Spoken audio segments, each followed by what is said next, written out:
হাজোৰ পশ্চিম পৰিষদ আঞ্চলিক মহাবিদ্যালয়ত আজিও উত্তপ্ত পৰিস্থিতি অব্যাহত। অধ্যক্ষৰ স্বেচ্ছাচাৰিতাৰ বিৰুদ্ধে মহাবিদ্যালয়খনত বিগত সময়ছোৱাত অব্যাহত আছে এনে অচলাৱস্থা। মহাবিদ্যালয়ৰ অধ্যক্ষ মইনুল হকৰ পদত্যাগৰ দাবীত ABVP অব্যাহত ৰাখিছে তীব্ৰ প্ৰতিবাদ। জয় আই অসম আৰু অধ্যক্ষ মুৰ্দাবাদ ধ্বনিৰে উত্তাল মহাবিদ্যালয় চৌহদ। অধ্যক্ষক ঘেৰাও কৰি সাব্যস্ত কৰি দিয়ে প্ৰতিবাদ। প্ৰতিবাদী ছাত্ৰ ছাত্ৰীক জয় আই অসম ধ্বনি দিবলৈ বাধা দিছে অধ্যক্ষ মইনুল হকে। ইয়াতে অধিক ক্ষুণ্ণ হৈ পৰে প্ৰতিবাদী ছাত্ৰ ছাত্ৰীসকল। মহাবিদ্যালয়খনত অধ্যক্ষই সাম্প্ৰদায়িক বিষবাস্প বিয়পোৱাৰ অভিযোগ। ছাত্ৰ একতা সভাৰ সাধাৰণ সম্পাদকে মহাবিদ্যালয়ৰ ভিতৰত চলাইছিল সন্ত্ৰাস। মহাবিদ্যালয় চৌহদত দিছিল মিয়া জিন্দাবাদ ধ্বনি। বিগত এটা বছৰে এটাৰ পিছত এটা ঘটনা ঘটাৰ পিছতো নীৰৱ অধ্যক্ষ, যাৰ বাবে ছাত্ৰ ছাত্ৰী আৰু ক্ষুব্ধ হৈ পৰিছে।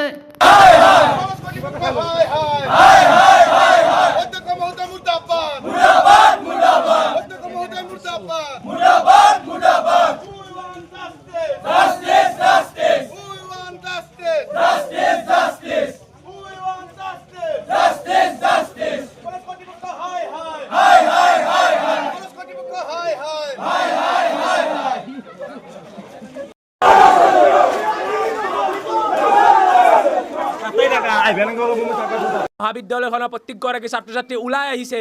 তেওঁলোকৰ সেই যি কথা ক'ব খুজিলে যে তেওঁলোকক দবাই ৰখা হৈছিল, তেওঁলোকৰ মনত আজি কিন্তু সেই ভয়টো মই দেখা নাই। আজি বিদ্যাৰ্থী সমাজ গোটেইখিনি ওলাই আহিছে, তেওঁলোকে যাতে ন্যায় পায়। তেওঁলোকৰ এই প্ৰিন্সিপালজনে তেওঁলোকৰ লগত যি শোষণ কৰি আছিল, তেওঁলোকে কিবা কথা ক'ব হৈছিলে তেওঁলোকক ক'ব নিদিয়ে বা তেওঁলোকক দবাই ৰখা হৈছিল, তেওঁলোকে কিন্তু আজি চুপ থকা নাই। আজি বহুত ধ্বনিৰে জয় আই অসম ধ্বনিৰে তেওঁলোকে উত্তাল প্ৰতিবাদ কৰি আছে।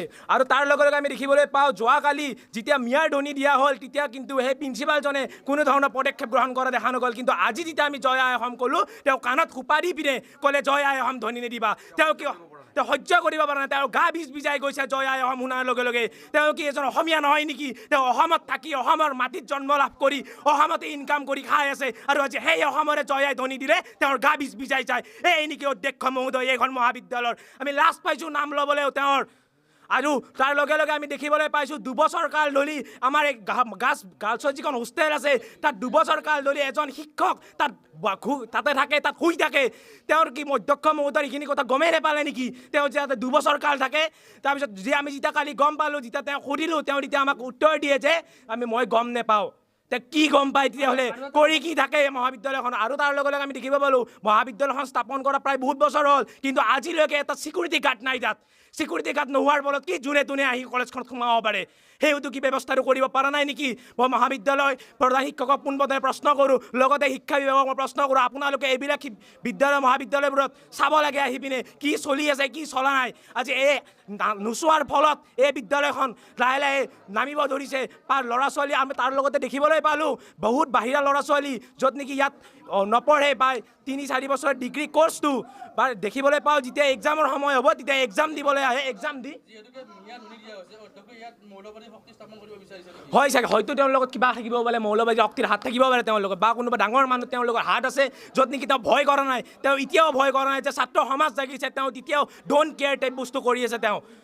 আৰু লগতে JBৰ প্ৰেচিডেণ্ট যোৱা কালিৰ পৰা আমি ইয়াতে আন্দোলন কৰি আছোঁ, কিন্তু JBৰ প্ৰেচিডেণ্ট আজিলৈকে অহা আমি দেখা নাই।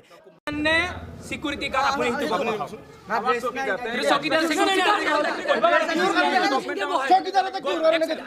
কথা পাল্টি আছে, আপুনি কথা নাপাল্টি।